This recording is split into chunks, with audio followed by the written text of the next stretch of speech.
Good morning to all. I welcome the speaker and all the participants for this webinar on combustion in SI and CI engines by the eminent Professor Dr. V. Arulmozhi Selvan, Associate Professor of Mechanical Engineering of NIT Trichy. I would like to share few things about our college and department. Francis Xavier Engineering College was established in the year 2000. It is popularly known as FX Engineering College. It is located at the heart of the city, Tirunelveli, in southern part of Tamil Nadu. It is an autonomous college approved by AICTE and affiliated by Anna University, Chennai. Our college has obtained many awards.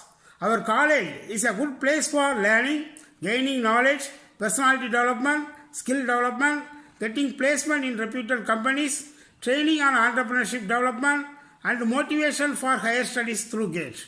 Regarding our department, it is a NBA accredited department and offering two programs, BE Mechanical Engineering and ME Industrial Safety Engineering. The department has excellent lab facilities and also the industry-linked BMW and Hyundai-sponsored automobile lab.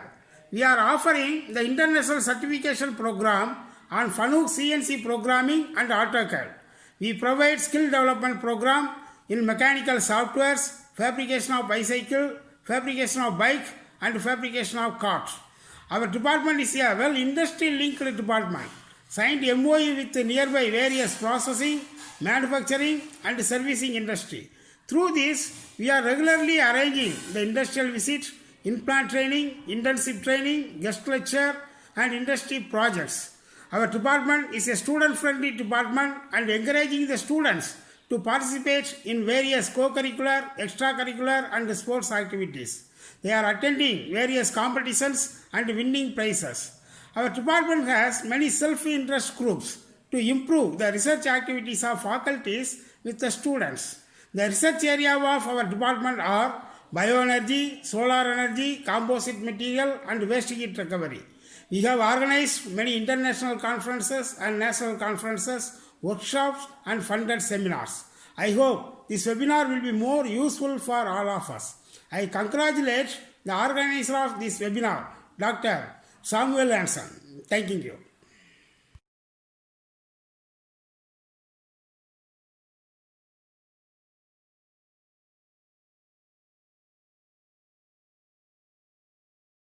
Good morning everybody, and this is Dr. Samuel Hansen, Professor in the Department of Mechanical Engineering, Francis Xavier Engineering College, Tirunelveli. I deem it a privilege and honor to introduce today's speaker, Professor Dr. Arulmozhi Selvan. Dr. Arulmozhi Selvan obtained his bachelor's degree in Mechanical Engineering from the Bharathiar University, Coimbatore.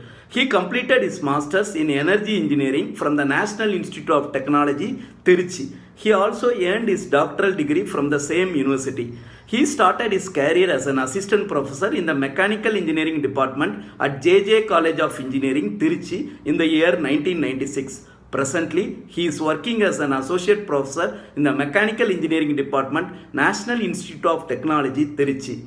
He has 24 years of teaching and research experience.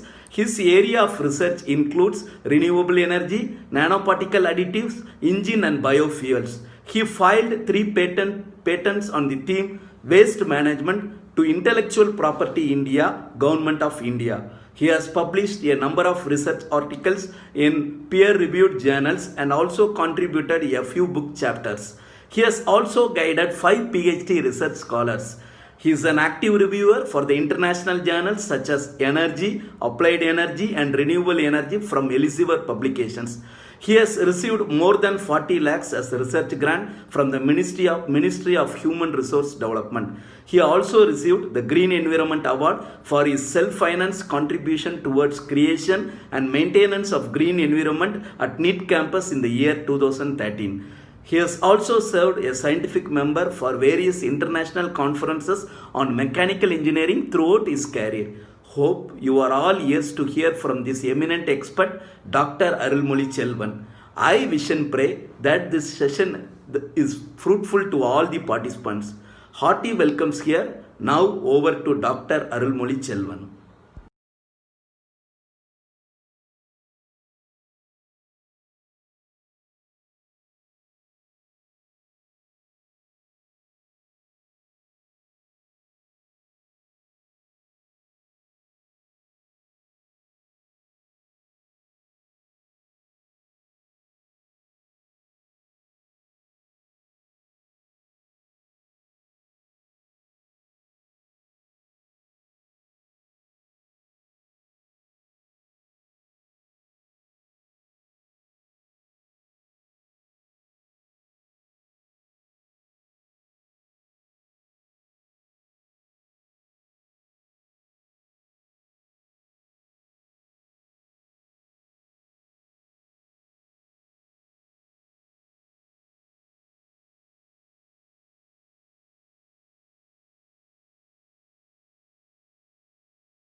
Connect பண்றீங்களா இப்போ?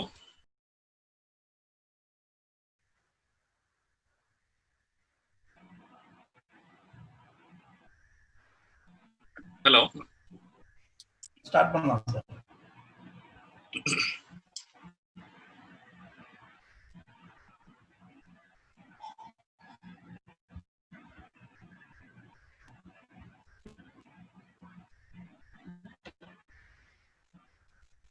Sir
start பண்ணலாமா?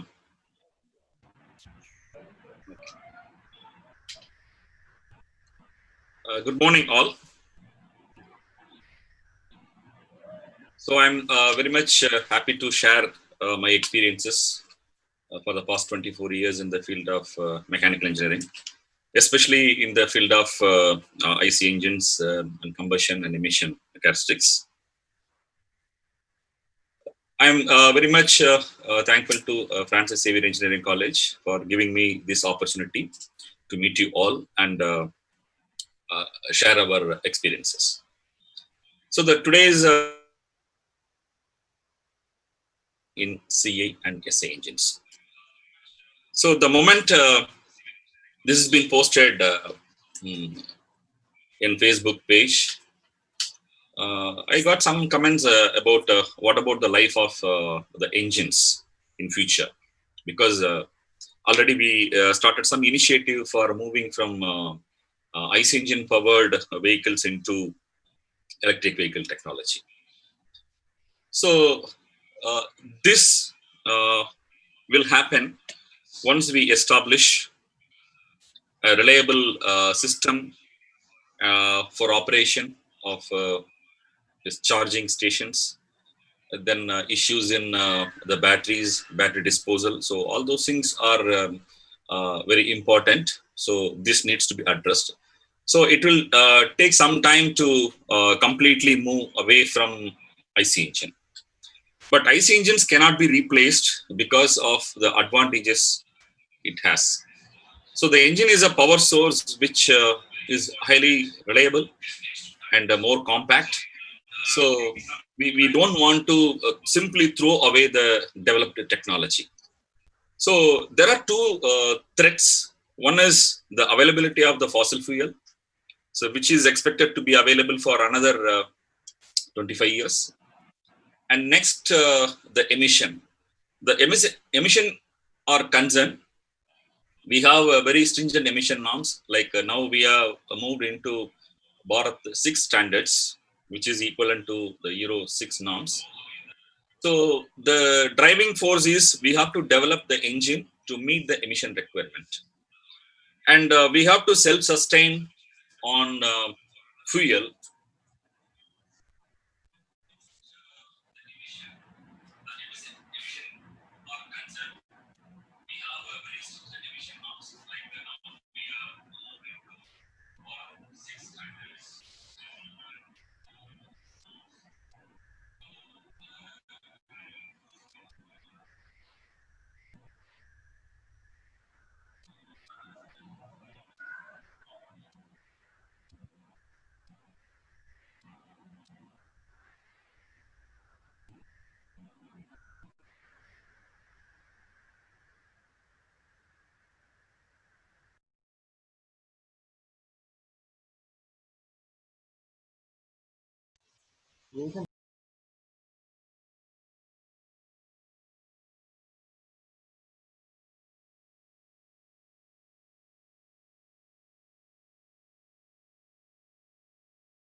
Sorry for the interruption.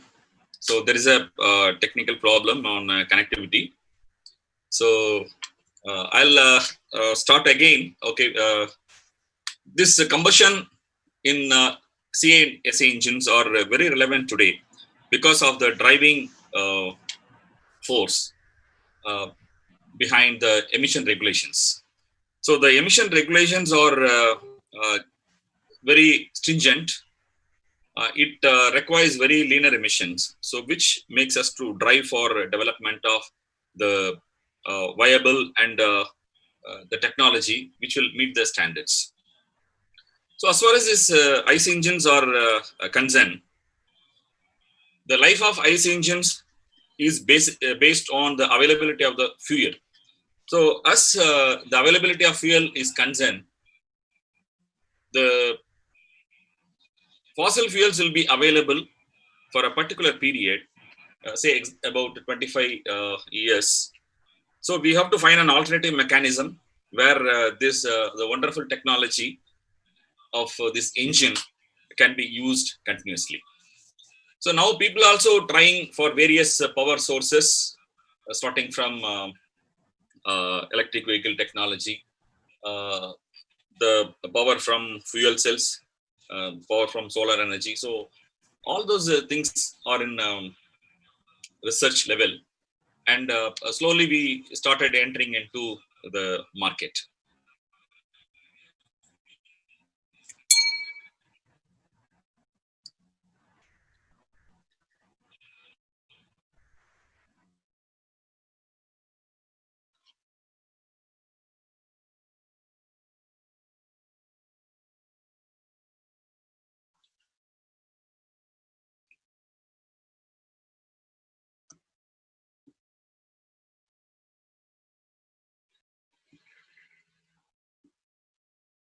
Okay.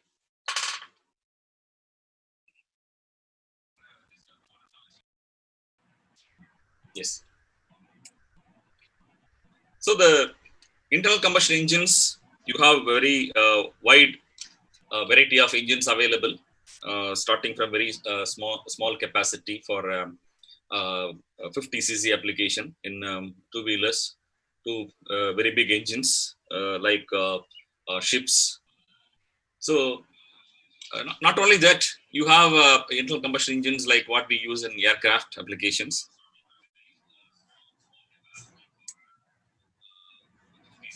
We have external combustion engines where combustion is taking place external to the combustion chamber. So this is a basic difference between internal combustion, external combustion. So the combustion where it takes place, accordingly, it has been classified as internal combustion or external combustion. So today our focus is mainly on the internal combustion engines.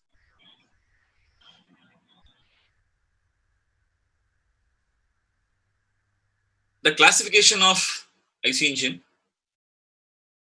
the spark ignition engine, that is SA engine.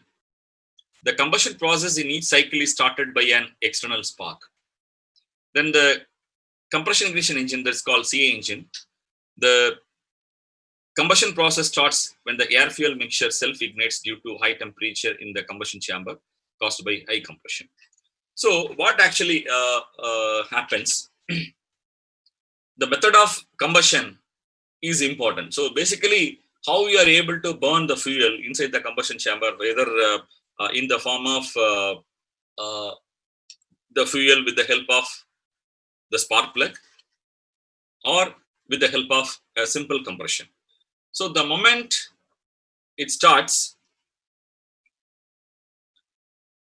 combustion, then the spark is the major starting point for combustion.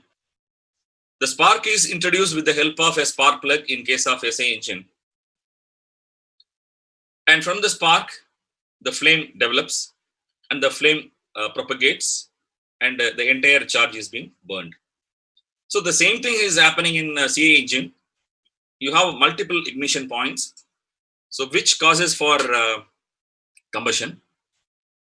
So how this combustion is being initiated, it depends on so many factors.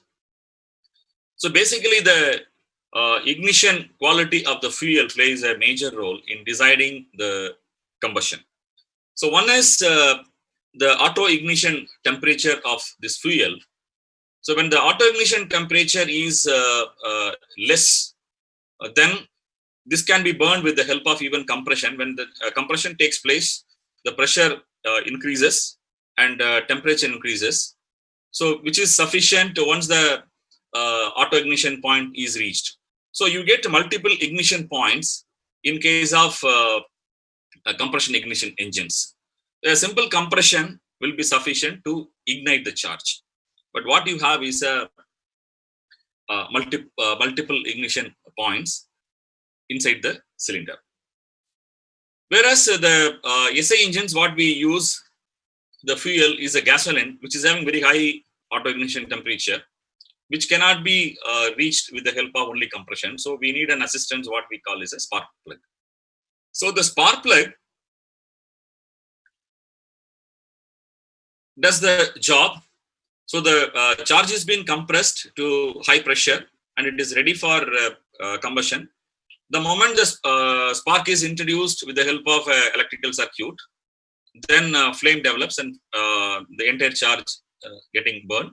Then it is been the flame being developed and propagated through the entire charge, and then burning takes place. So the method of combustion in SI engine and CI engines are entirely different. The starting point is one point in case of SI engine. In CI engine, you have a multiple ignition points. So ultimately, what is expected, we have to aim for complete combustion. So the method of initiation of combustion is different for SI engine and CI engine, but the objective is same. We have to burn the charge completely. There is an air fuel mixture needs to be burned completely in order to generate more power.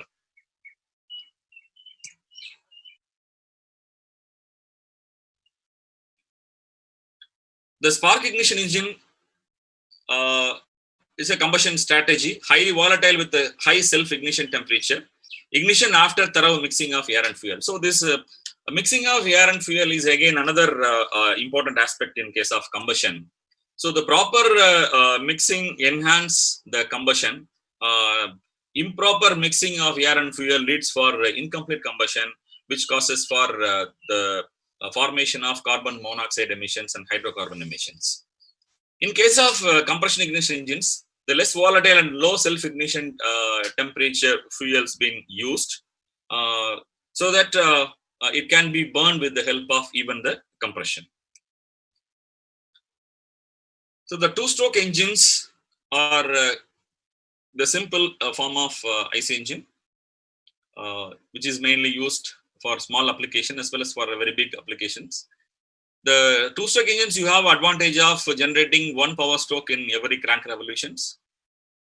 So it can be either SI engine operation or CI engine operation. So as I told, SI engine operation, you have to prepare the charge. You have to prepare the combustible mixture with the help of a carburetor.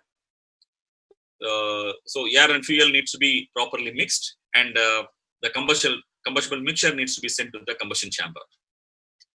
Whereas for CI engines, only air is entering and it has been compressed, and with the help of a fuel injector, fuel being injected, and the charge is being prepared instantaneously. So if you compare the charge homogeneity, the SI engines you have a homogeneous charge, and the CI engines you have a heterogeneous charge. So burning of homogeneous charge is different, and heterogeneous charge is different. So the smooth combustion is possible with the homogeneous charge mixture, because you have a spark plug. The spark is being initiated at one point, and it is the flame is propagated from one point to the other side. So the combustion is almost controlled and uniform. Whereas for CI engines, you have auto ignition at multiple ignition points, so that the combustion is very rapid. So the pressure development for CI engines are very high, almost double the times of your SI engine requirements. So today, the two-stroke engines are almost not in application for automobiles, especially for two-wheelers application. The reason is we were not able to control the emissions. The emissions are the deciding factor whether this technology can be suitable or not. Of course, the technology is good. We are able to produce very high powers. Every crank revolutions will be able to generate one power stroke with the help of two-stroke engines. But being this advantage, there is a problem with proper air fuel mixing process, as well as the burn gases needs to be sent out, and the combustion should be complete. The major problem is the complete combustion. The complete combustion is taking more time, as the process is very short, as suction, compression, power, and exhaust. All these four processes have been completed in one crank revolution, that is in two strokes. The two strokes being the travel of piston from TDC to BDC and BDC to TDC.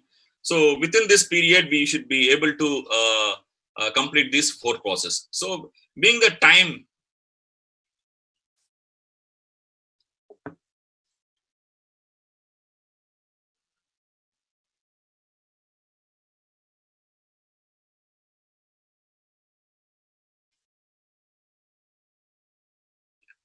so being the time available for this process to take place is very limited. that is the reason why complete combustion is not possible. So what happens? So during the mixing process, the air and fuel been entering into the combustion chamber where already the burnt gases will be available. So this will be pushed with the help of the fresh charge, what we call is a scavenging. The scavenging creates a problem. We will not be able to completely push away the burnt gases within the short period of time. So what happens? The fresh charge will be mixing with the burnt gas that cause for dilution of the inlet charge. And so perfect scavenging will be the issue in case of the two-stroke engines have been concerned. So ultimately, it causes for incomplete combustion. So that is the reason when it is not meeting the emission regulations, then we are moving away from two-stroke engine technology. The four-stroke engines, you have sufficient time because we give 2 crank revolutions for completion of one cycle. That is the process called intake, that is the inlet process, and compression and expansion exhaust. So all these 4 processes you have sufficient time. That means we are giving the travel of the piston from top dead center to bottom dead center. So that called intake, and compression from bottom to top, then expansion from top to bottom, and exhaust from bottom to top. So when you have sufficient time for completion of all those processes, then we will be able to control the emissions. So that is the reason why we are away from two-stroke engine technology into four-stroke engine technology. So the efficiency become better, the combustion efficiency become better. We'll be able to control the emissions so that it is been in practical application. So this also been experienced with reference to the mileage of your two-wheeler. So the two-wheeler which is run with the two-stroke engines, you could have experienced that it will give the mileage between 25 to 35 kilometers per liter of fuel, say petrol. For four-stroke engines, you'll be getting approximately 55 to 65 kilometers per liter, almost double the times of your two-stroke engine. So this is the indication that the combustion is more efficient. So the more efficient combustion causes for the better or leaner emissions. Mainly, the emissions are concerned. CO and HC are the major emissions for SI engines, and NOx and smoke are the major emissions for CA engines.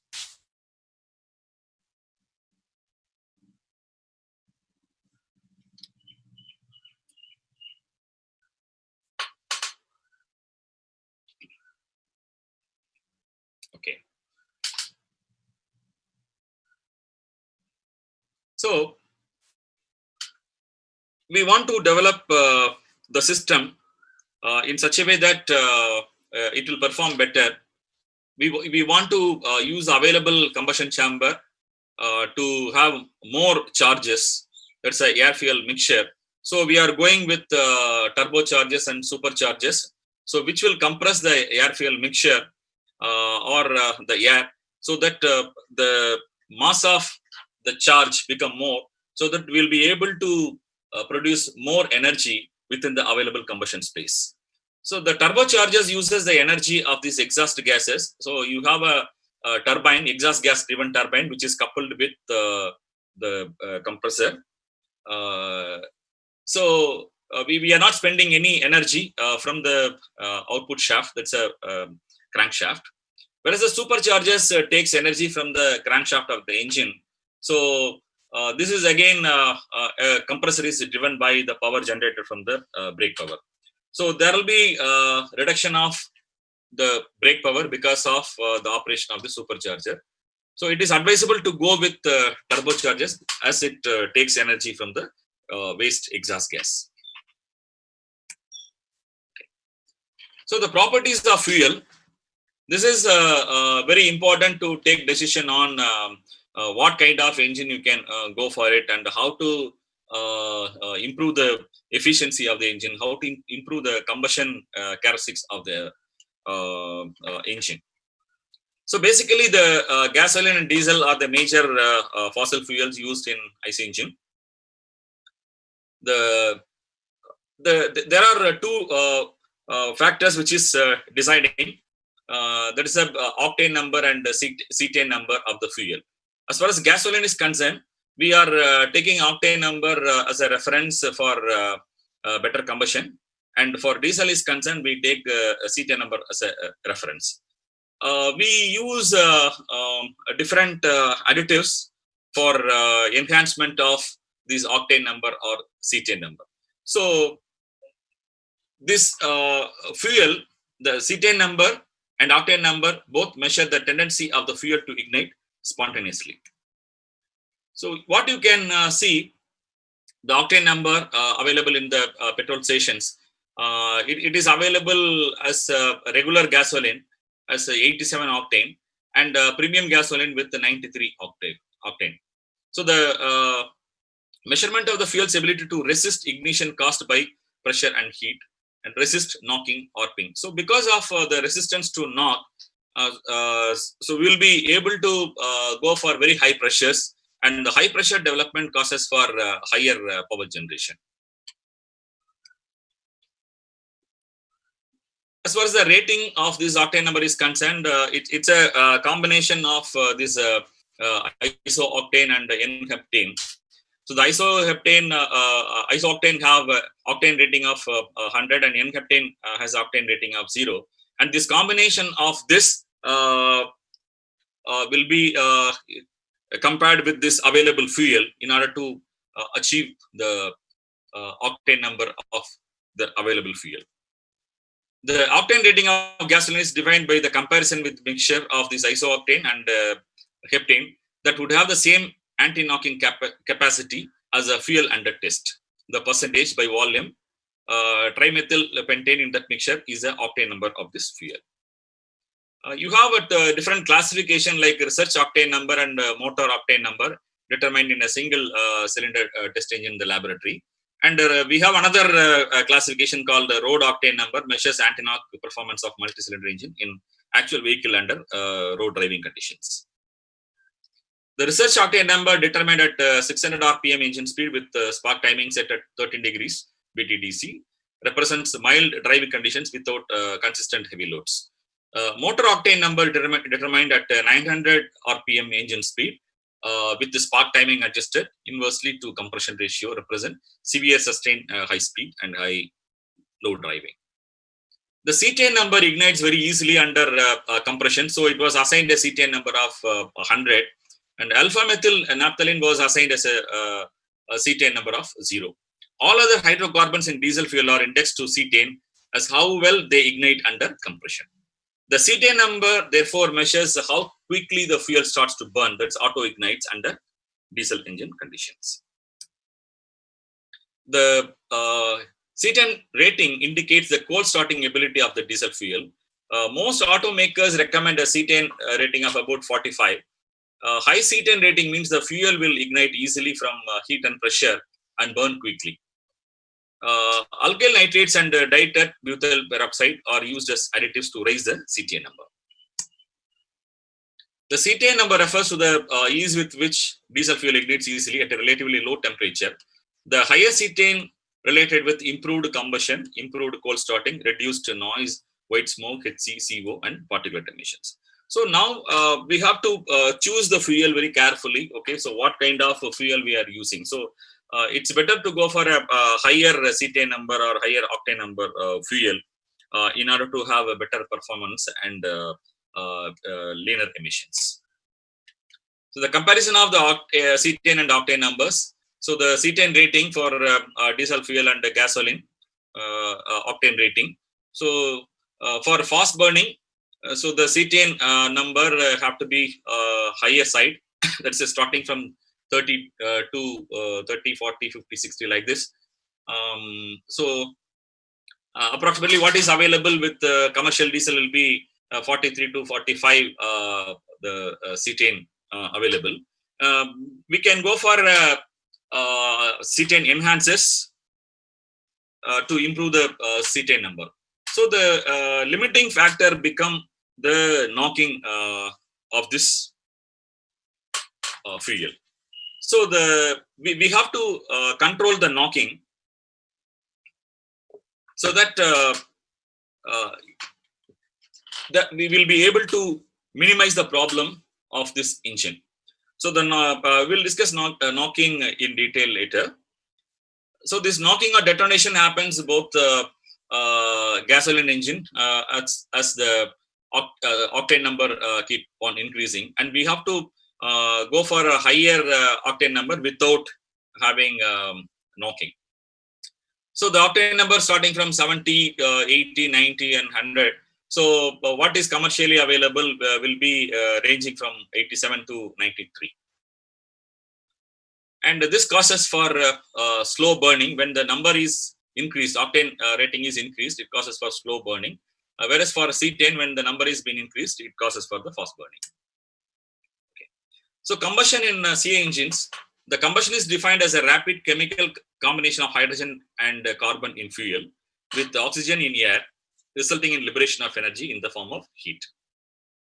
Combustion in a CA engine is an unsteady process occurring simultaneously in many spots in a very non-homogeneous mixture controlled by fuel injection.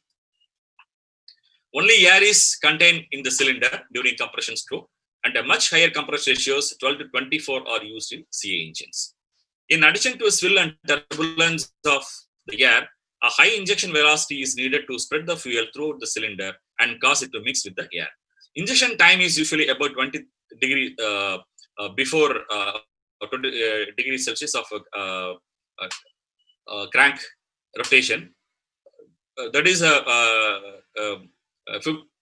this is ranging from 23 degree before TDC.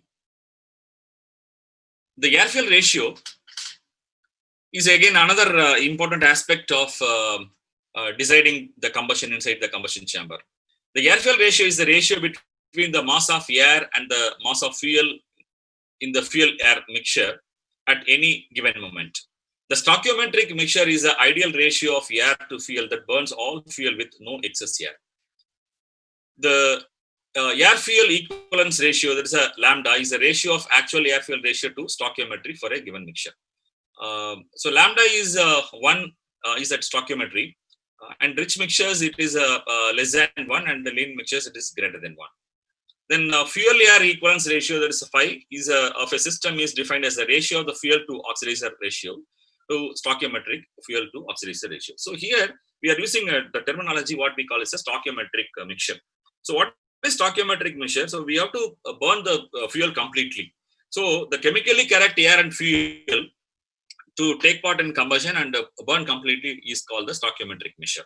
So this depends on the fuel property of the fuel and how much mass of fuel is been sent and how much mass of air is been sent. So accordingly, we'll be getting the proper air-fuel ratio. So the stoichiometric ratio is an ideal condition, but we have to run the engine with rich and lean mixture conditions for our requirement. Say example, if you want to go for starting and acceleration, so this condition require rich mixture at the moment, and the conditions like the cruising or idling requires lean mixtures. So we have to go for a change from cruising conditions, idling conditions, acceleration conditions. So the air-fuel ratio requirements are different under different conditions. So accordingly, when you supply lean mixture, you have a particular kind of combustion, and you have a rich mixture, you have a particular kind, and the lean mixture, you have a particular kind. So what kind of mixture you have to go for it? It depends on so many factors. So this is the air-fuel ratio and the emissions. If you consider the relative air-fuel ratio, that's a lambda is 1, which is equal to the stoichiometric conditions.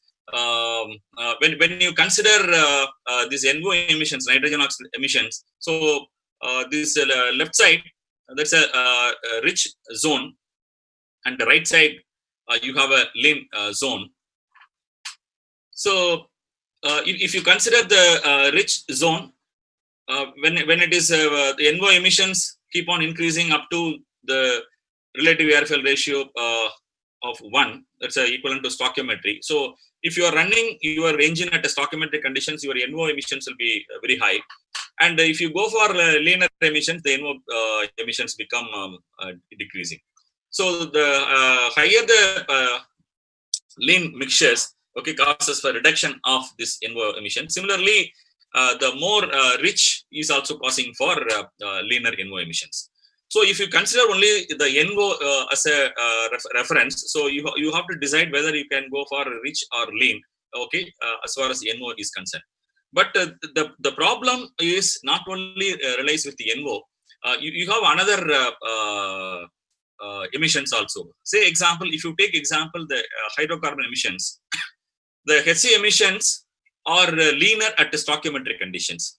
Whether it is under rich zones, the left side, you have a rich and it's keep on decreasing towards the stoichiometric conditions, and then again keep on increasing under lean conditions. So the lean condition refers more air is available, so and less fuel is available, which causes for higher hydrocarbon emissions, which is nothing but the very lean mixtures cannot be burned completely, which causes for hydrocarbon emissions as such. Then if you consider the CO emissions, so this trend is different. The CO is very high at rich mixtures, and it keep on decreasing towards the stoichiometric conditions, and the lean mixtures will always you have very less CO emissions. So you have different trends. Now the controlling factors are CO, HC, NOx, and smoke.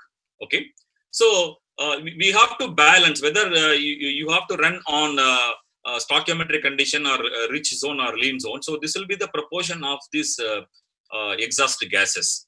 So now you have to work carefully. Say example, if you want to generate more power, okay, so then you have to run on rich mixture.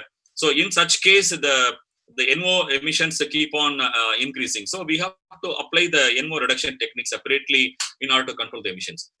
Similarly, when you go for CO and HC, we have to separately control the CO and HC emissions in the after gas treatment, so that the whatever you are leaving to the atmosphere will be leaner.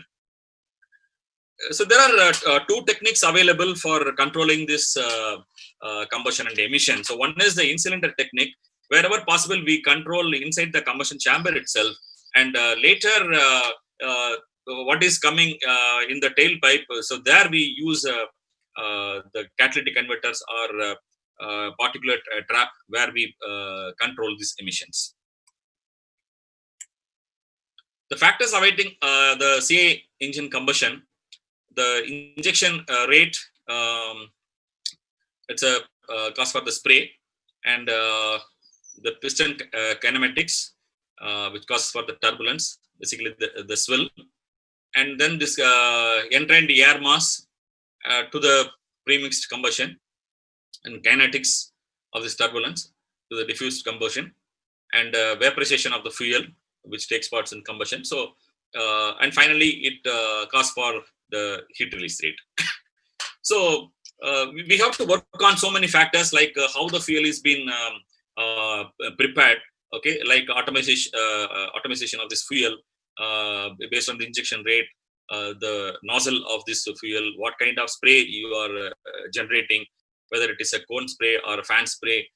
So all those things, whether it is a single spray or multi-spray, single nozzle or multi-nozzle. So many variations are there, okay, in the spray. Similarly, for turbulence is concerned, so how this air is being getting in, or air fuel mixture is getting inside the combustion chamber, and how the mixing takes place. So the better mixing causes for better combustion. So lot of factors affecting the combustion, and finally it will be evolved in the terms of heat release rate. So these are the stages of the combustion. It's a time, degree of crank rotation. It's a TDC. You can take reference as a TDC in the x-axis, and y-axis you have a pressure. So what we call as a P theta diagram, pressure crank angle diagram. So if you consider, so there are two curves available in this figure. So one is motoring curve, that is a non-firing.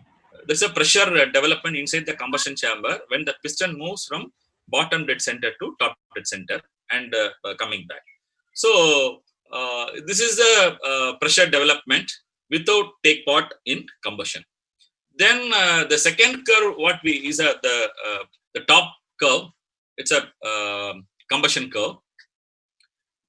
So we introduce the fuel at a crank degree of about 20 degree before TDC, which causes for a mixing inside the combustion chamber, and the combustion is started. When the combustion is started, it deviates from this motoring curve, and the pressure keep on increasing and then start decreasing. So this also with reference to the crank angle you can compare. If you refer the start of injection and start of combustion, so there is a delay which again follows the same motoring curve, which is not deviating. So what we call is a ignition delay. So this ignition delay is due to different facts. One is the physical delay, another is a chemical delay. The physical delay is caused for how the mixture is being formed inside the combustion chamber, how the mixing takes place. So what is the droplet size of this fuel droplets, and how the air is being moving inside the combustion chamber. How about the swill pattern or the turbulence pattern inside the combustion chamber? All those are taking part. And of course, the quality of this fuel, the octane number or CTN number of the fuel. So all those things are the cause for this ignition delay. So once it is deviating from the motoring curve, then it goes the peak pressure and then drops. Now it's very important to go for the development of the peak pressure, whether it is on TDC or after TDC or before TDC. So these are all very important aspects. Suppose if you are getting the peak pressure before TDC, then that means you are generating more chamber, it's towards top, which causes for the negative forces. So the overall power generation become very difficult. So the power become drops.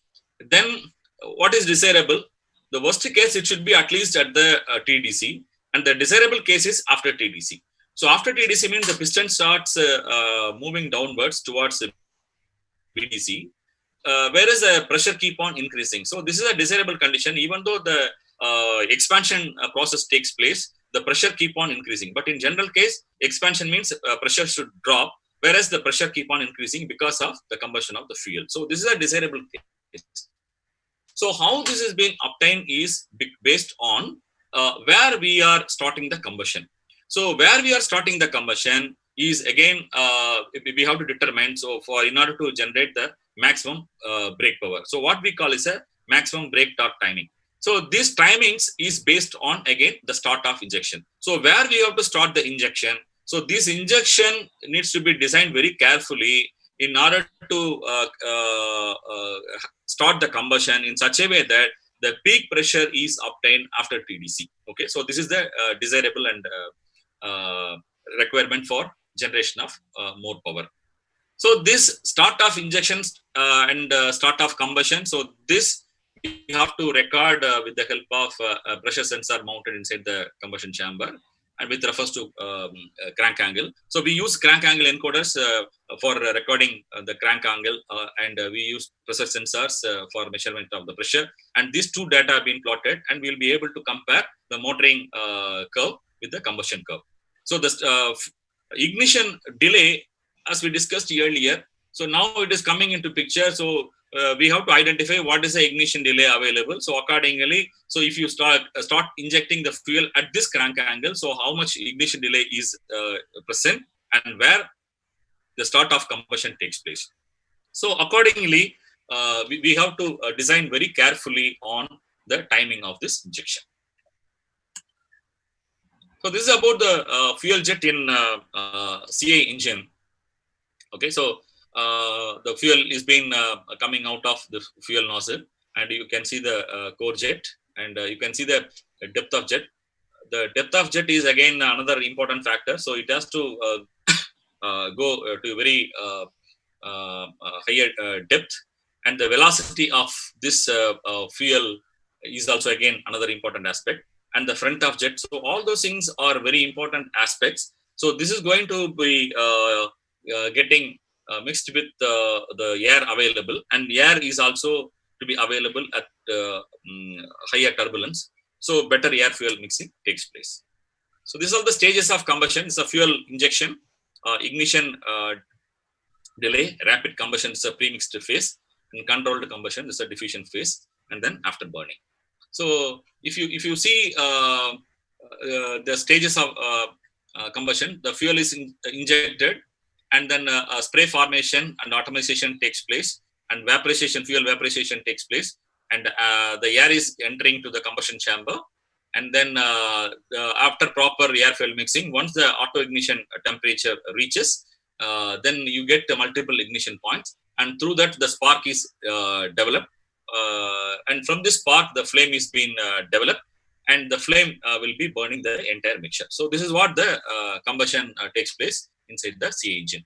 So the combustion and the pollutant formation. So we have different composition of the burn gases, like nitrogen oxide emissions and particulate matter, which is nothing but the soot particles, which is available from nano size to micron sizes.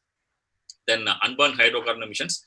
So these unburned hydrocarbon emissions, the hydrocarbon fuel, which is not being taking part in combustion, which is coming out as a hydrocarbon itself, what we call as a unburned hydrocarbon emissions.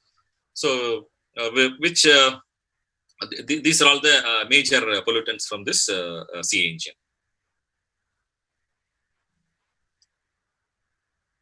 So these are stages of CA engine. Already we have seen the pressure crank angle diagram. So this is about the heat release rate. So how the heat is being released inside the combustion chamber. So you can see the start of injection and the end of injection, and how the heat is being released under what crank angle, and what is the ignition delay. And ignition delay, there is no heat is being released, and this pre-mixed combustion phase. So by the time the more heat is being released, and then mixing controlled combustion phase, and then late combustion phase. So the combustion is going, and it is going down, and at some crank angle, it completely stops. So this duration of combustion is also again another important aspect. So where to start and where to end.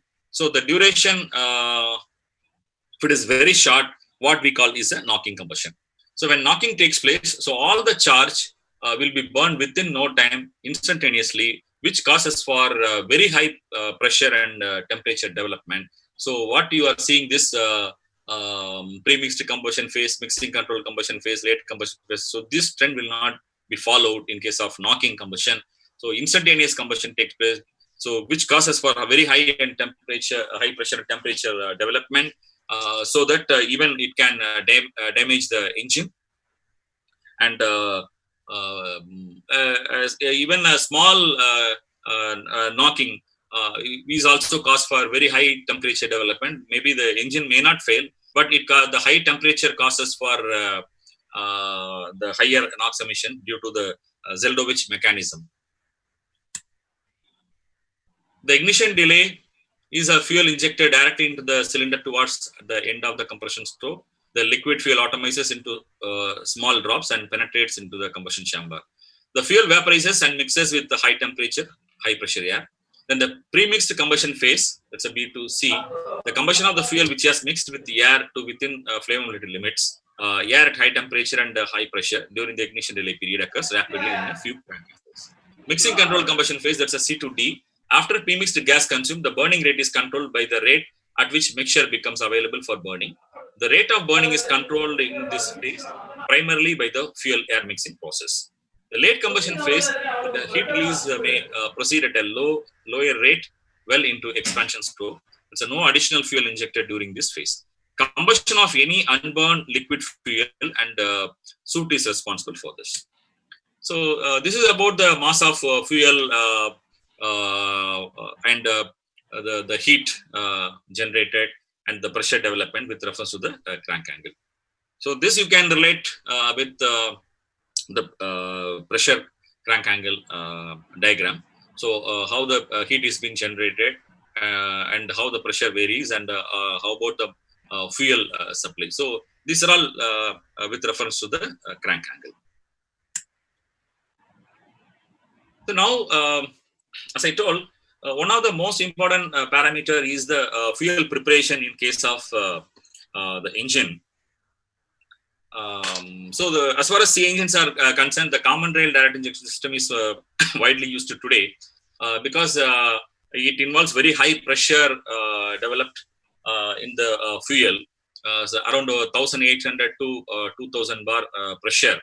Whereas the conventional diesel engines, it is sufficient to have around 200 bar. So now, if you compare 200 bar will be sufficient to optimize the fuel and which will take part in combustion. Now you compare development of around 2,000 bars and how this is being behaving inside the combustion chamber. So why we are going for better automation is we are aiming for better combustion efficiency, better heat release rate, and linear emissions. So better the automation causes for better combustion and linear emissions. So that is the reason why we are going for a common rail direct injection. So it is very difficult to produce very high pressures instantaneously. That is why we are going for a common rail. So what you're seeing is the common rail which is been attached to different fuel injectors, right? So you have a high pressure pump which is taking fuel from the fuel tank. So the high pressure pump will always supply and maintain the very high pressures of about 1,800 to 2,000 bar pressure in the common rail, and it has been connected to the injectors. So we use solenoid injectors with the help of the electronic circuit, like electronic control unit, will be able to trigger this electronic fuel injector. So when the injector gets signal from ECU, then the injector opens. So already we prepared the fuel at very high pressures. When the moment the fuel injector being actuated, then fuel is delivered to the combustion chamber instantaneously, so that there is no delay in fuel mixing process. So if it is a 4-cylinder engine, we use 4 injectors. Okay, so it is a direct injection. So the fuel is being directly injected to the combustion chamber. Earlier we were using the indirect injection engines because we had a lot of issue on development of the fuel injectors, because the high pressure and temperature development inside the combustion chamber is a problem in case of the engines. So with the major problem is the knocking. So when the fuel is being directly injected to the combustion chamber, it detonates and knocking takes place. So this was the problem. So we have gone for indirect injection engine. So the injectors are being not directly in contact with the combustion chamber. But later, with the development of this injection techniques, with the help of electronic control unit, the fuel is being splitted into different stages, like pre-injection, main injection, advanced post-injection, and retarded post-injection. So we divide this injection into different phases. So the pre-injection, it is just during suction itself, right? About 20 to 30% of the fuel is being sent to the combustion chamber. So what happens? So there will be proper mixing of this fuel and air in the pre-injection period. So you can mark as a TDC. You can note down the TDC period. So before TDC, the pre-injection happens, and after that we go for a main injection period. About 50 to 60% of the fuel is being introduced. Okay, and the remaining around 20% of injection is being done in the post-injection period. So when we go for this kind of injection, which causes for better control over the injection, so that the knocking is minimized. Suppose if you inject directly everything as a single one, it is very difficult to go for a very high pressure. So that is why normal mechanical injectors have been generally used with the 200 bar pressure, so that even at one single injection, okay, so we'll be able to prepare the charge and we'll be able to run this engine. So various type of combustion chambers are available for proper air fuel mixing. So here what you have to observe is whether it is a direct injection or indirect injection, and whether it is a question chamber or a swill chamber or a turbulent chamber. So indirect injection is nowhere available today because of its poor performance. We are now going with the direct injection technique. So with the help of direct injection with very high pressure fuel injection, we will be able to run the CA engine most efficiently. So this is a photographic view of the in-cylinder. Okay, so under different injection mode with the different fuel injectors. So this is a photographic view. So we use a quartz glass fixed over the head of the engine to take the photograph. So how the flame, the start of injection takes place, and how the combustion is being initiated, and how the combustion is taking place, how the flame is developed, how the flame front moves forward, and how the entire charge is being burned. So this gives an idea about development of this fuel spray pattern, and the location of the fuel injector, and where the combustion takes place, and how to design a combustion chamber. So all those things we will be able to arrive based on this photographic studies. So this is about the combustion characteristics. You can see the liquid fuel and rich vapor fuel air mixture, and diffusion flame, fuel rich pre-mixed flame, initial soot formation, thermal NO production zone, and soot oxidation zone. So how the things have been happening inside the combustion chamber when the fuel is being introduced in the combustion chamber. So what happens? So the NOx is formed, and soot is also formed, and how the soot concentration varies from with the combustion. So all those things you can understand from this figure. So this is about the soot concentration formation with different timings. So this is about the knocking combustion in SI and CA engines. So as I told, the knocking is undesirable in case of SI engine because NOx causes for instantaneous pressure rise and drop, which is not desirable, which causes for increase in temperature, which causes for damage to the engine because of better cooling and better lubrication, which affects the better cooling and lubrication system. So the knocking is to be prevented in case of AC engines. But as far as the C engine is concerned, the basic of combustion itself a knocking combustion, but we have to ensure that this kind of surface irregularities like instantaneous rise of pressure and drop and increase again and again drop. So you can see it is not the smooth combustion. You can see the pressure crank angle diagram here. Okay, from start of injection and start of combustion and TDC, right? So you have the combustion curve with ups and downs. So this is what we call is a knocking. So this knocking is to be avoided. In combustion in SI engines, in conventional SI engine, the fuel air premixture is compressed during the compression stroke. Normally, combustion is initiated towards the end of compression stroke at the spark plug by an electric discharge. Following inflammation, a turbulent flame develops, propagates through the air fuel premixture until it reaches combustion chamber walls, then it extinguishes. So various techniques have been followed in case of gasoline fuel injection. So you have you can see induction manifold. So the fuel is injected in the intake manifold.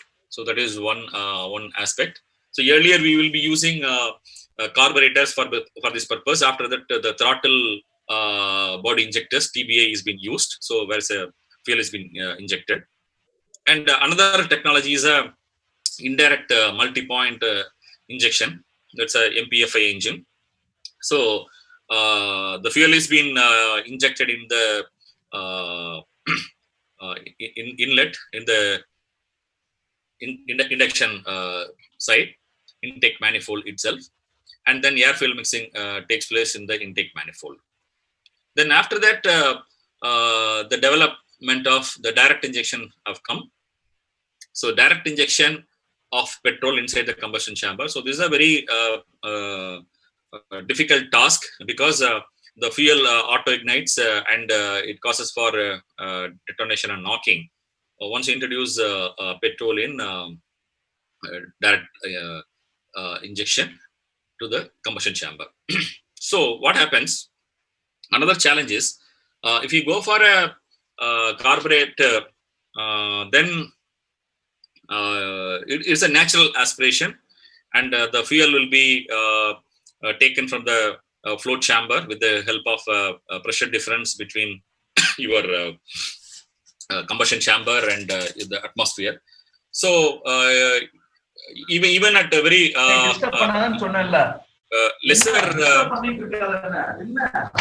lesser pressure than the atmosphere, will be able to prepare the homogeneous mixture. Whereas for multi-point fuel injection is concerned, we are introducing fuel inside the intake manifold. So here normally the pressure is being increased from 2 bar to 8 bar pressure.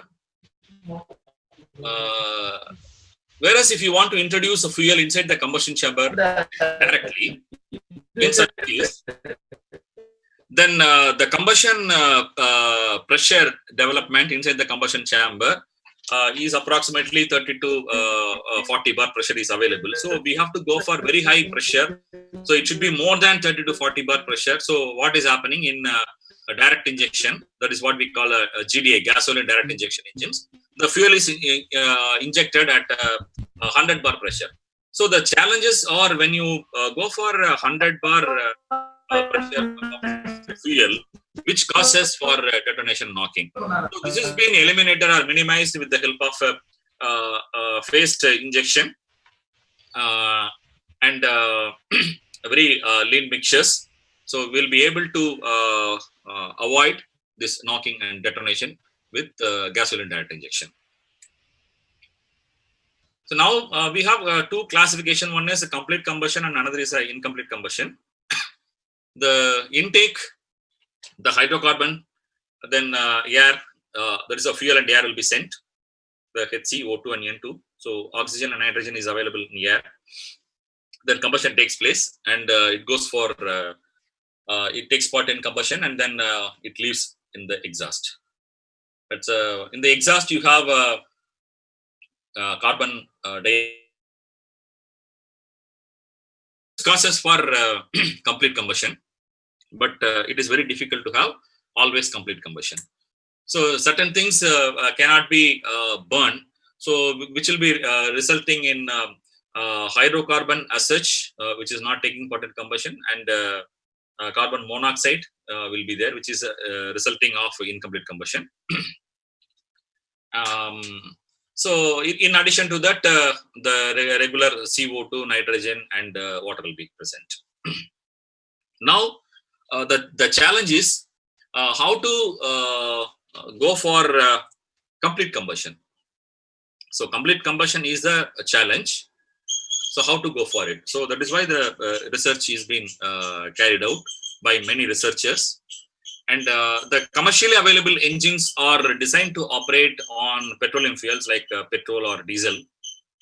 Whereas now we have to think moving away from the fossil fuels. We have to go for alternative fuels because of the availability of these fuels, then in such case, the entire combustion chamber need to be modified and the fuel system need to be modified for complete combustion.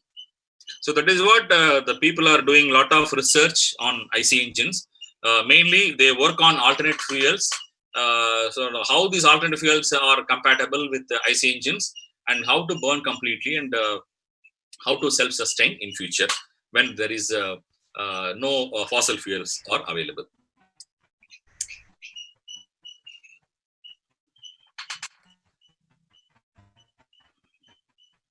Okay. So now coming to SI engine combustion. So we have a MPF engine. So you have different sensors for monitoring the conditions of the air and fuel and the combustion chamber and engine speed, the temperature, especially the coolant temperature, lube oil temperature. So all those things are been monitored.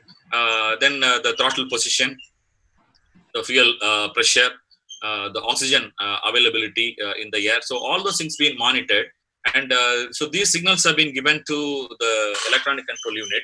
The electronic control unit decide the condition, the desirable conditions, and based on the timing, the required timing. So the particular the fuel injector has been given electronic signal, so that when the solenoid is being actuated by means of DC power, so the solenoid is open.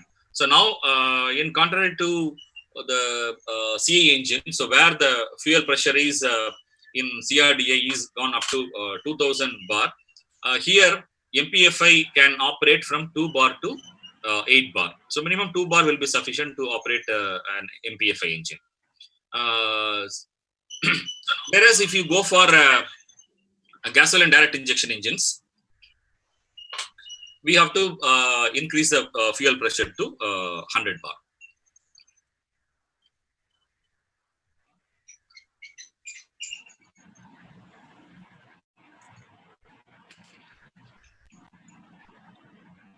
So this is a theoretical pressure cranking diagram. So it is a compression process, and TDC you have to take a reference of this TDC, and the high pressure is been available at TDC. But in actual case, it is different. So there are two curves. One is a motoring curve, another is a combustion curve. So similarly, how we discussed about the CA engines earlier, okay, it's also a similar way. The fuel is being introduced, and air fuel mixing takes place. Then the charge is available. So what we call is a charge. When the charge is available, then we are introducing the spark with the help of a spark plug. So when the spark is being initiated, then the combustion is being started and the pressure rises rapidly. Here you have to compare. The peak pressure will be at the TDC, okay, in case of a motoring curve. Whereas when the combustion takes place, the peak pressure is being shifted towards right side.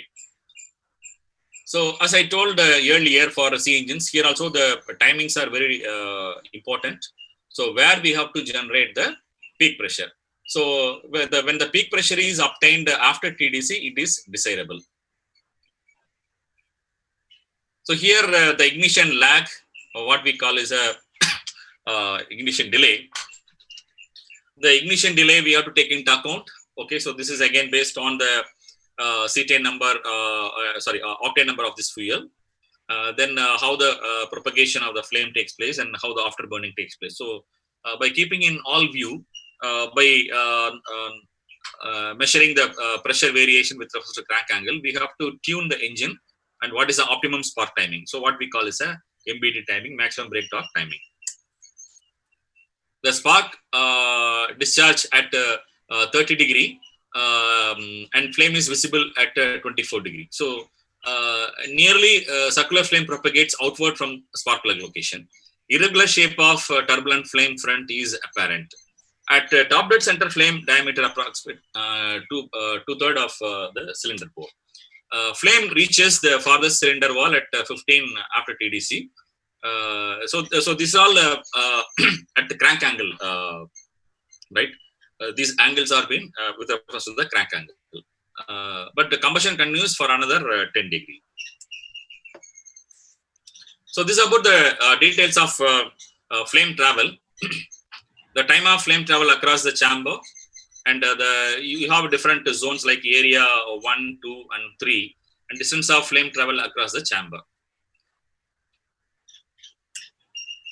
Here also we can take a photograph of how the combustion takes place, how the flame is being started after introduction of the spark. Then this flame movement. So this will be an idea to develop the design of the combustion chamber, better combustion chamber, and decide optimum timing, like when we have to start the injection of fuel or introduction of the spark for better flame development. The flame development and propagation. Initially, flame speed is very low as the reaction zone must be established, and heat loss is high as a spark plug is located near the cold walls. During this period, pressure rise is also small. Unburned gas ahead of flame front and the burned gas behind the flame front are raised in temperature by compression. In the final stage, flame shows down as it approaches the walls of combustion chamber from heat loss and low turbulence, and is finally extinguished. That's called wall quenching. So this is about the flame development propagation inside an combustion chamber, right? You can see the spark, introduction of the spark, and the flame front, and high temperature zone where the NOx is being accelerated. Then wall quenching in the wall, the HC emission is being formed due to the quenching effect, and end gas high temperature, which causes for the knocking, the zone of unburned, rich mixture at idling conditions. So all those things you can see. So how the flame development and the cause for the burning and unburning in the mixture.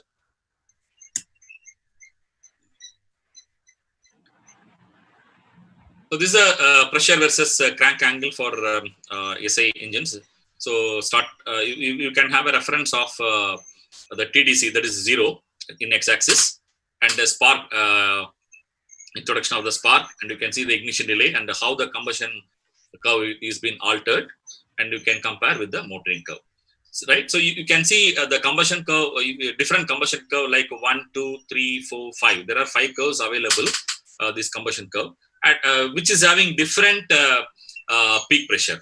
So these peak pressure is available at different crank angle and different magnitude is because of the spark timing. Okay, so we have to identify the spark efficient spark timing in order to generate very high pressures after TDC. So which causes for better power generation. Okay, so now we call abnormal combustion. Okay, so you can see the difference between a normal combustion. So the combustion curve, that's a P theta curve, will be very smooth, and a slight knock. You can see that's a spark. That's 28 degree before TDC, and intense knock, it's a spark 32 degree before TDC. So this knock is again another problem. Okay, so limiting factor. So that is why this we are going for anti-knock additions, okay, or agents. So that we will be able to generate very high pressures without having a knock. Otherwise, when the knock presents, we will be able to generate very high pressures, but very high pressures within a short period of time causes for damage to the wall of the combustion chamber, the piston, the liner. So every system will get affected. So it affects the cooling system. So the cooling system is being developed in keeping in mind of without knocking. But when knocking takes place, then cooling become very poor, it cannot cool the engine. So engine temperature increases, causes for thermal expansion of this material, which causes for engine seizure.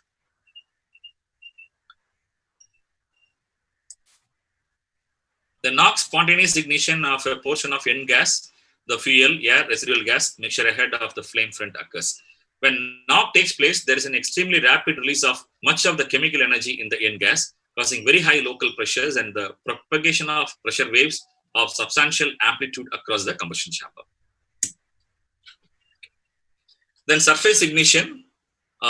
This is the ignition of the fuel air premixture by a hot spot on a combustion chamber wall, such as an overheated valve or spark plug, or glowing combustion chamber deposits. There is any means of other than a normal spark discharge. So this causes for the surface ignition. Following the surface ignition, a turbulent flame develops at each surface ignition locations and starts to propagate across the chamber in an analogous manner to what occurs in normal knock. So this is about the phenomena of a knock. Okay, so this needs to be controlled. So this is the effect of knock on the engine. Right, you can see how the damage takes place on the piston crown, and cylinder head gasket, and cylinder head, all those things. So reduction of knock in SA engines. So to prevent knock in SA engines, the N gas should have a low temperature and low density, a long ignition delay, and non-reactive composition. So these are all the emission norms. The Euro norms started in 1992, and they've gone up to Euro 6 in 2014. So mainly the regulations are the CO, HC, and HCN NOx and particulate matter. So now we are going for a leader emission. As far as India is concerned, we started the emission norms in the year 2000 with equivalent to the Euro 1 norms, and then slowly we moved into Bharat, what we call as a Bharat stage 1 and 2, 3, 4. And by the year 2020, April 1st onwards, we moved into Bharat 6 norms, which is equivalent to the Euro 6 norms. So we skipped Euro 5 norms because of the higher issues, okay, with higher emission, mainly the harmful pollution due to mainly the automobiles. So we skipped to Euro 5 or Bharat 5 norms, and we directly moved into Bharat 6 norms. It has been implemented from April. So once you go for very high emission standards, you can see the emissions become very linear. So this is a challenging system where researchers are finding difficult to meet those requirements. As I told you earlier, we have two control systems. One is emission can be controlled inside the combustion chamber, and emissions can be controlled outside the combustion chamber in the tailpipe. So by means of after treatment. As far as the combustion control inside the combustion chamber, we have to focus on the air fuel mixing process, the quality of the fuel use, the air, how the air is been getting into the combustion chamber, how we are generating the turbulence of air and air fuel mixture, and what about the development of the temperature inside the combustion chamber, because the higher the combustion temperature causes for acceleration of the NO reaction, so NOx emissions will be very high, whereas the lower temperature causes for unburnt hydrocarbon emissions, as well as the poor combustion causes for the CO emissions. So it is again a compromise of the temperature and the pressure. So if you are generating more pressure, it is advantageous because we will be able to generate more power. But whereas the high pressure causes for high temperature, which causes for NO emissions. So if you want to minimize the NO emission, we have to reduce the combustion temperature. So that can be done by means of using alcohols in engine. So this alcohol is highly volatile, so which takes heat from the combustion chamber. So the combustion temperature is reduced. Especially when you go for CA engine combustion. The CA engine, the compression ratio is very high. So starting from 16 to 24 is available. But in general, you have 17.5 to 18 average. Whereas if you consider the SI engine, the compression ratio maybe from 6 to 9. So what happens? The CA engine compression ratio is almost double the time. So the pressure development is also double the times. So the high pressure and temperature causes for NO emission. That is why the CO emission, CA engines are mainly having the problem with nitrogen oxide emissions. So addition of alcohols in CA engines causes for reduction of the combustion temperature. But the problem is how to introduce alcohol in CA engines. So the problem is the alcohol cannot be blended with diesel because it causes for stability of this fuel. Okay, mainly the miscibility problem. So the alcohol will separate from diesel, so that you will not have a homogeneous mixture. So it is very difficult to manage the show. So one thing is you can go for introduction of this alcohol as a fumigation technique, like you evaporate the fuel, introduce in the intake manifold, so that it can go without any issue. Or else you have to prepare a stable blend. In my research work, I used biodiesel as an additive to make this homogeneous blend of diesel and alcohol. Okay, so biodiesel of minimum 10% will be sufficient to make the blend stable. So as far as the blending of alcohols are concerned, here we have another challenge, because the cetane number of alcohols are very very low. So once you add the alcohol with diesel, especially when you go for CA engine operation, so the overall cetane number is getting less. So the reduction of the cetane number causes for the problem in the start of combustion. So the ignition delay will be more. So more the ignition delay, which affects the peak pressure development inside the combustion chamber. So this again, once you go for addition of alcohol, then we have to go for fine tuning the fuel injection timing and start of combustion, so that we'll be able to develop more pressure, and simultaneously we'll be able to reduce the combustion temperature. So simultaneous reduction of NOx and smoke is possible with the help of addition of alcohol. Then again, if you consider the NOx and smoke emissions, right, when the combustion is more efficient, which is reflecting in high temperature. When the high temperature is available, this accelerates the NOx formation mechanism, so NOx emissions will be more.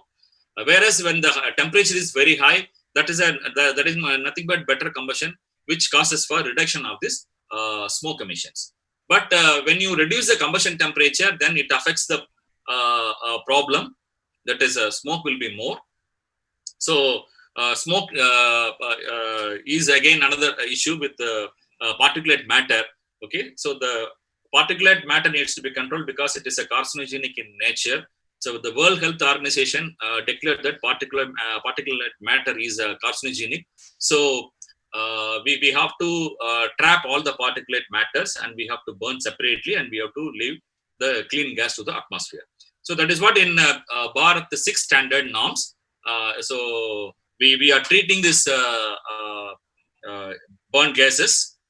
We are collecting all the particulate matters which is being trapped in a particulate trap, and we use fuel to burn this particulate in a particular interval.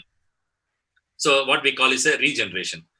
So this addition of this particulate trap in the tailpipe, which causes for creating of the back pressure in the engine, so which affects the entire system. So it's nothing but the blockage of the outlet.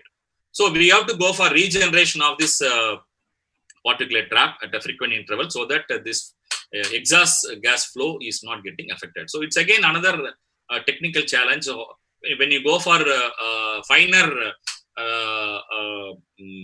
filters for collection of particulate matters, so it will clog the exhaust flow, which causes for creation of the back pressure.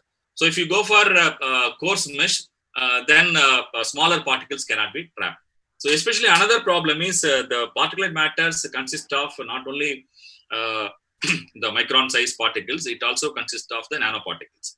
So the nanoparticles cannot be trapped in case of the particulate trap. So that is again another threat. So nanoparticles which is available in the tailpipe, which is mixed with the air and available in the environment, so causes for a lot of issues on human health, safety, as well as for the environment. So being in the particulates or in nanoscale, it can, when it is been deposited on our skins, even it can get into our bloodstream through our skin, and it may circulate inside our body, heart and brain, so which causes for cancer and lung diseases. So this is again another threat, especially for particulates, right? Particulates are creating a lot of issues, like lung cancer and respiratory diseases.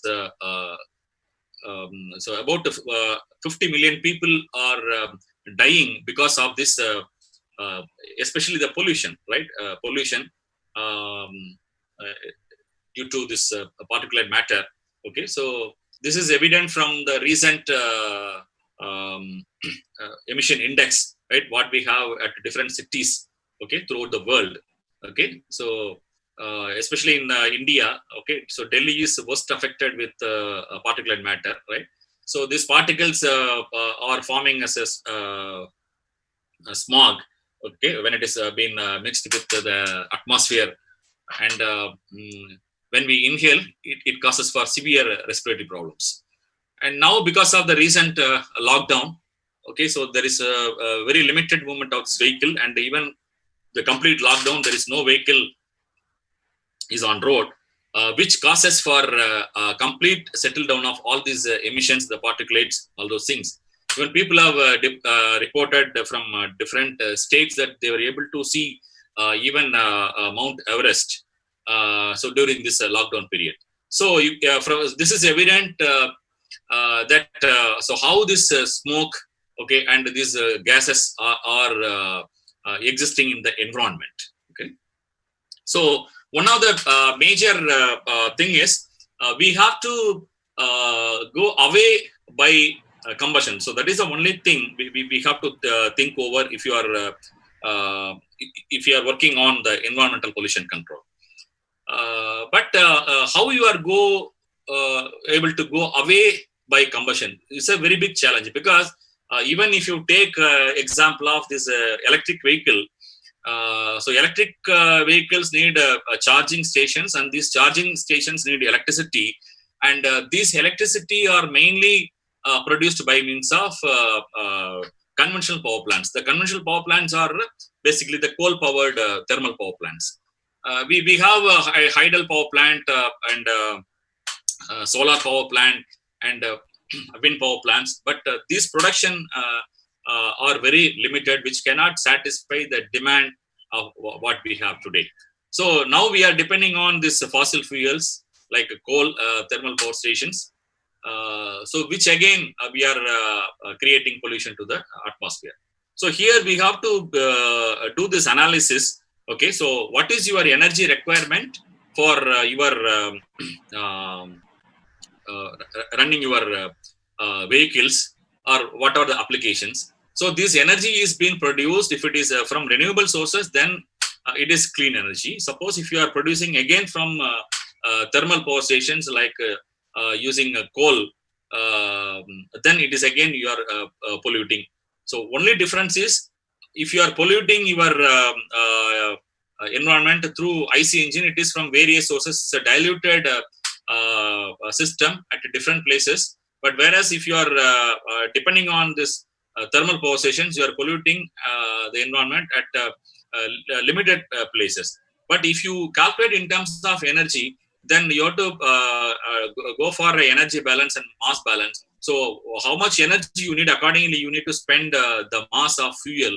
So this mass of fuel, what are you are spending, which is available in the form of the burn gases in the output side, right? So always this mass, right, mass of fuel will be available in different forms at the outlet, like CO, HC, NOx, or smoke in different forms.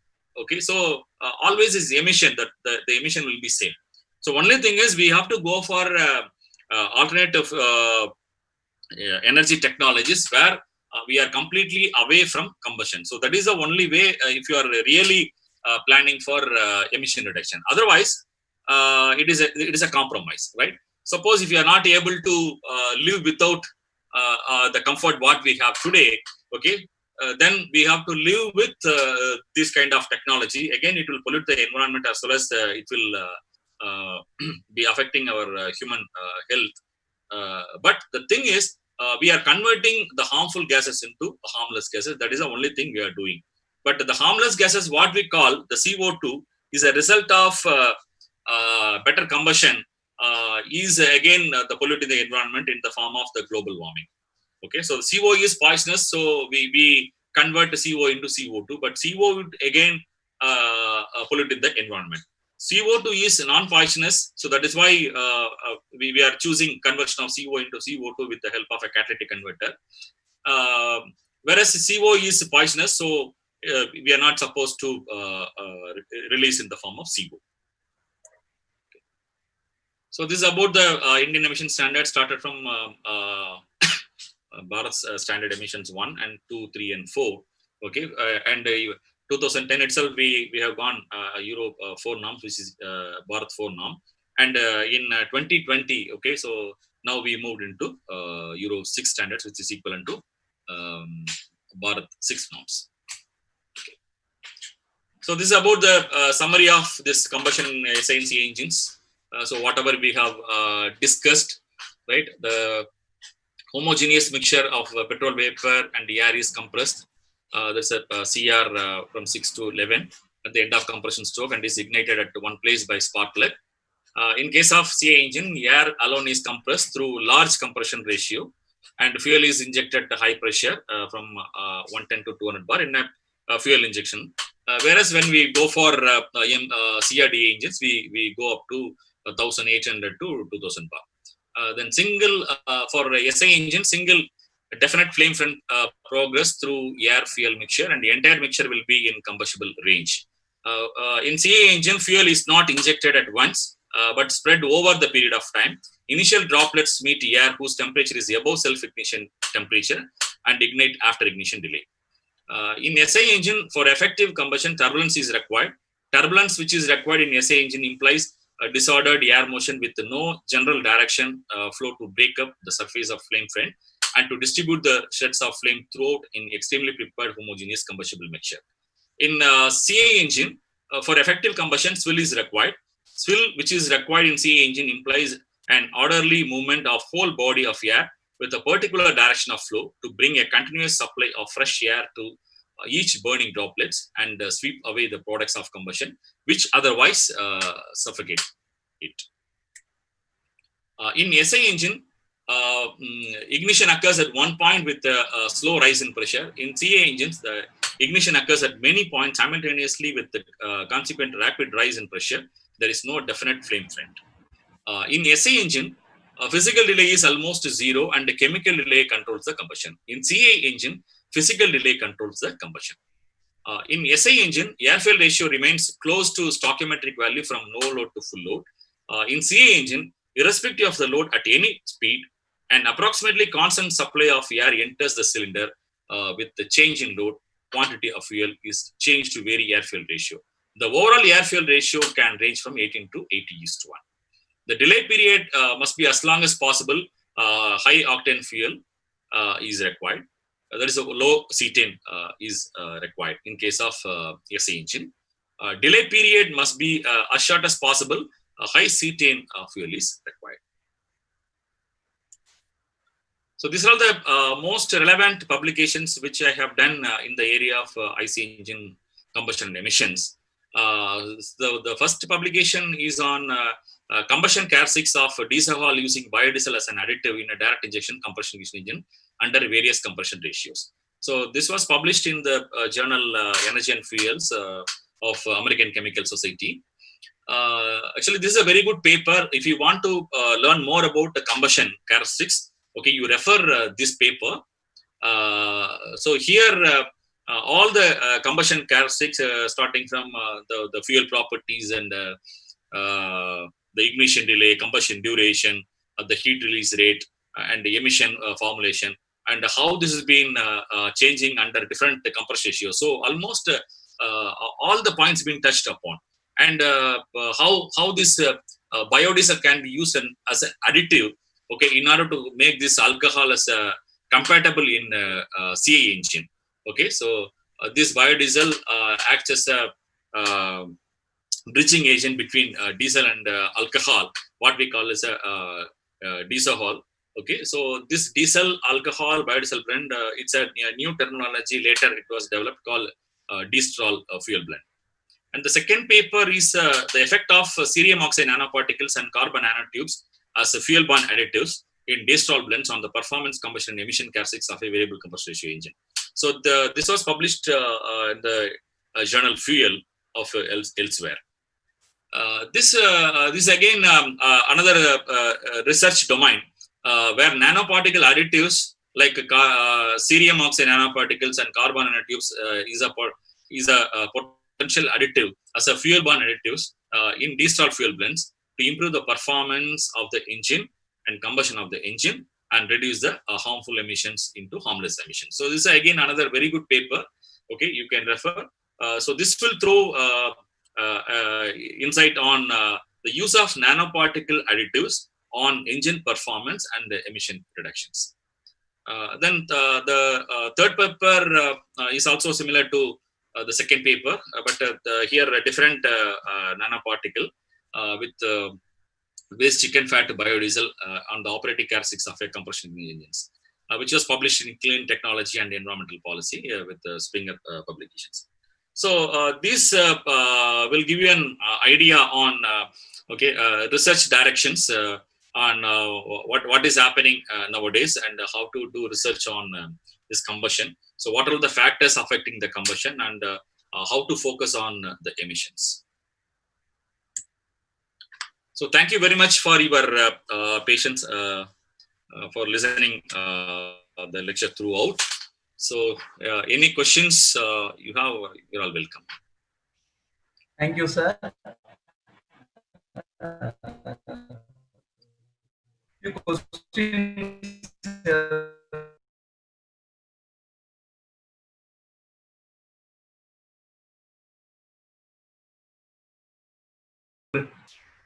What is the best alternate fuel to reduce emissions in IC engines, sir? Yeah, it's a very good question because alternative fuel already started, but it is not new. It was started in the year 1970. But the thing is, we are not practicing it. Okay, so because of so many reasons. So the major reason being the availability of the fossil fuels. Because fossil fuels, we have so many advantages. Like it is cheaper. Basically, it is cheaper. It is available. We have more fuel stations for distribution of the fuel. All the engines have been designed to operate on fossil fuels. So because of this, we are still relying on fossil fuels. But as far as the technology of alternative fuels are concerned, the problem of shortage of fuel was felt in the year 1970. So there was a very serious shortage of fuel, fossil fuel in 1970. So people started using alcohol as a fuel in 1970 itself. So the alternative fuel research started. But after 2-3 years, then the problem have minimized. Then people started using the fossil fuels. So even today, we never face any problem on availability of fossil fuels. But what will happen after 25 years? There will be a shortage of the fuel. So fuel will not be available. In such case, we are compelled to go with alternative fuels. So there are two alternate fuels which is identified for SA and CA engines. For SA engines are concerned, Alcohol is an additive. Basically, ethanol is an best fuel, alternative fuel. So ethanol from bioresources can be produced. So what we call is a bioethanol. So bioethanol is completely compatible for SI engines. So ethanol can be operated 100% on SI engines. But today, ethanol is also been alternative fuel in so many countries, starting from 5%, 10%, 20%, 30% like this. So if you want to use ethanol without any engine modifications, then it is advisable to go to the maximum of 20% ethanol with 80% petrol or gasoline. So what we call is a E20 blend in existing SI engine. So you doesn't require any engine modification. You can directly use in your engine.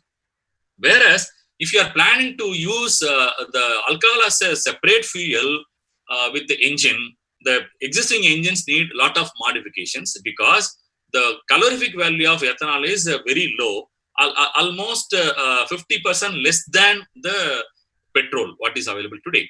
The petrol will have approximately 44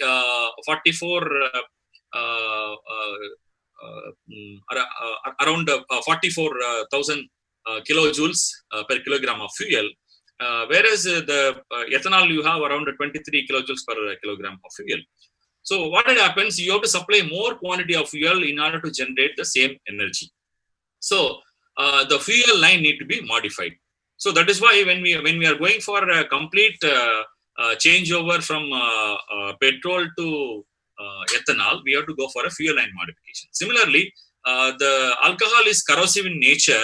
We have to go for engine modification. We are not supposed to use copper in the fuel line and in the combustion chamber or any places, because it will corrode the material.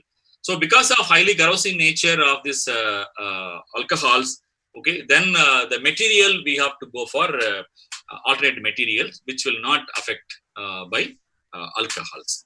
Okay. Whereas for CE engines are been concerned, biodiesel is an alternate. So biodiesel is nothing but vegetable oil. The fatty acid being removed with the help of a transesterification reaction, and this vegetable oil after transesterification, it is almost equivalent to the properties of diesel. So that is why it is being called biodiesel. But basically, it is nothing but your vegetable oil after removal of this fatty acid contents. So what actually you are using for cooking, the same oil can also be used as a fuel in case of CE engines are concerned. But the problem is, because of it is highly viscous in nature, it will clog the fuel injector, and there will be gum formation which will clog the fuel injector, and this gums will deposit on the combustion chamber, which will affect the engine.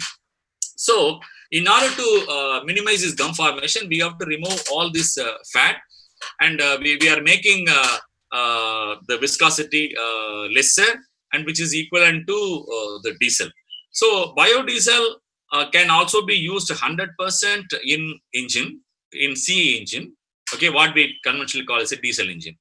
Okay, so this biodiesel can be operated with B100, okay, in CE engine without any problem.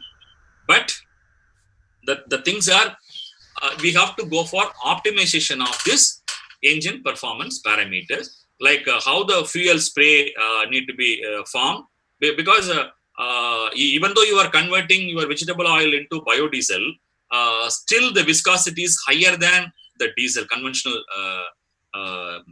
mineral diesel, and the flash and fire point is higher than your conventional diesel. So basically the fuel properties are completely different from diesel engines.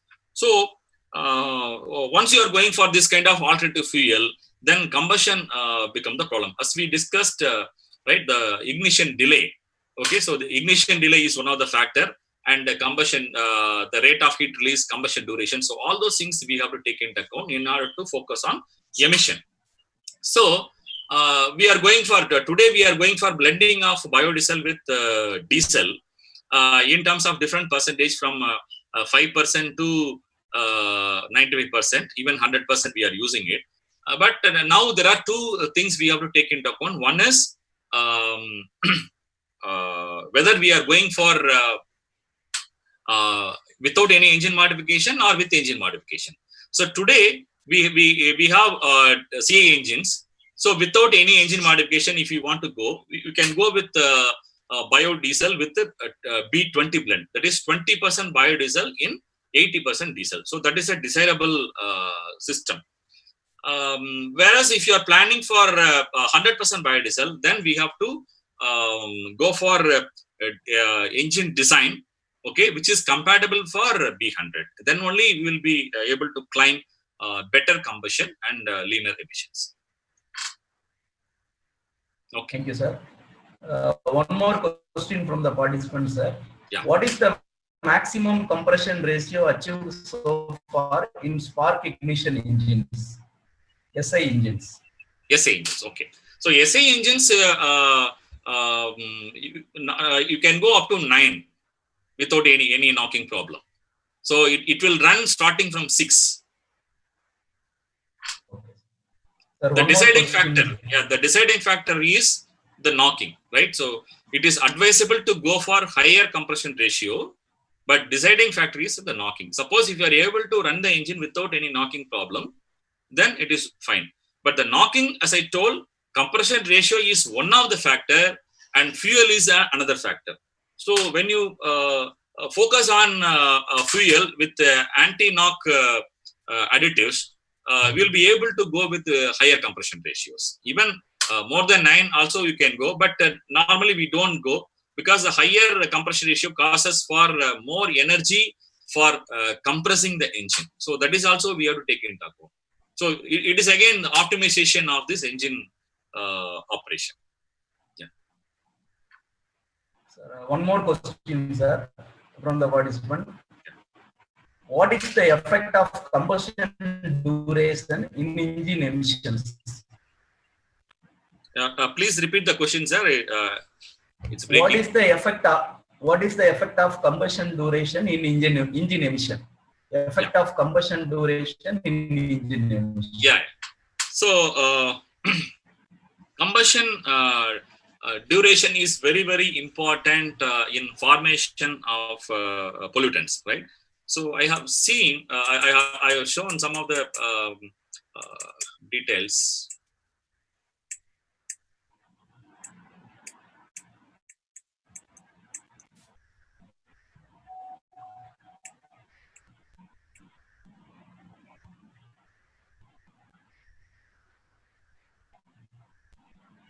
Yeah. So here, if you see, the total combustion is divided into different stages, right? So the initial one is the ignition delay where there is no combustion, but by the time there's air and fuel mixing takes place and no combustion takes place. After that, it is called the pre-mixed combustion phase. So in this, the rapid combustion takes place. The rapid combustion means the pressure development is very high. So when the pressure is rapidly increasing, the temperature is also rapidly increasing. So the rapid increase of temperature causes for acceleration of this NOx formation reaction. So what we call is a Zeldovic's reaction, which is being accelerated by means of the temperature. So nitrogen is available and oxygen is available. So this will combine and it will form nitrogen oxide with the help of the temperature. So now the temperature need to be controlled in such a way that we are able to reduce the nitrogen oxide formation reactions. So the mixing control combustion phase, the pressure development is minimum, and late combustion phase is there. So we supply some quantity of fuel because the fuel introduction of fuel is also done in different stages. We supply fuel in the late combustion phase also to burn the unburned hydrocarbon emissions, because something cannot be burned. Okay, some fuel cannot be burned.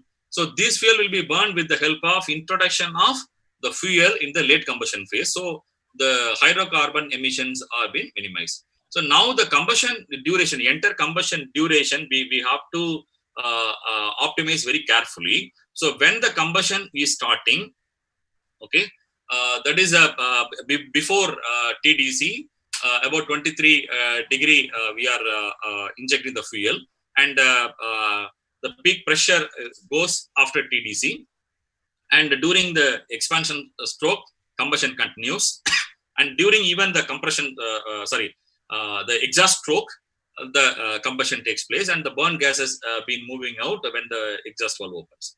So we have to plan in such a way that the fuel is being introduced at different stages in order to burn the fuel. So once you go for different combustion phases, the split injection, then we will be able to control the temperature and pressure development so that the nitrogen oxide emissions are minimized, and the late combustion phase will be supplying additional fuel to burn the unburned hydrocarbons, so that the unburned hydrocarbons will also be burned. So we will be optimizing the combustion. So ultimately, the combustion duration is important, which is again another challenge, because you have totally when you talk about the four-stroke engines, right? So you have a 720 degrees of operation. Okay, so and you have very limited crank angle for this operation to be performed. So we have to do all this process in such a way that all the fuel is burned. All the fuel is burned. Okay, so there are two objectives. One is we have to maintain the combustion temperature in such a way that NOx formation is minimized, and we should have sufficient time for burning the unburned hydrocarbons. So it is a challenging task, but anyway, with the help of this electronic control unit, we'll be able to make it. Thank you, sir, for your nice presentation. That's all for the question and answer. Thank you, sir. Okay, thank you.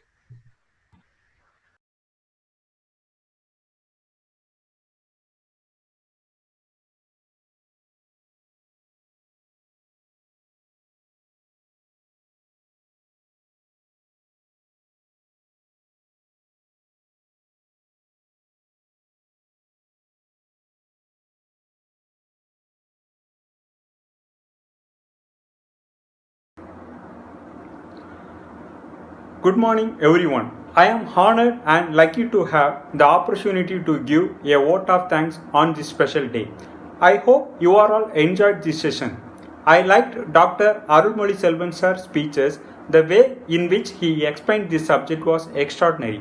We are very thankful to our management, respected GM Development, Dr. Jaykumar sir, and our beloved principal, Dr. V. Velmurugan sir. My sincere thanks to the head of the department, Dr. Joe Patrick sir, and this event coordinator, Dr. Samuel Hansen sir.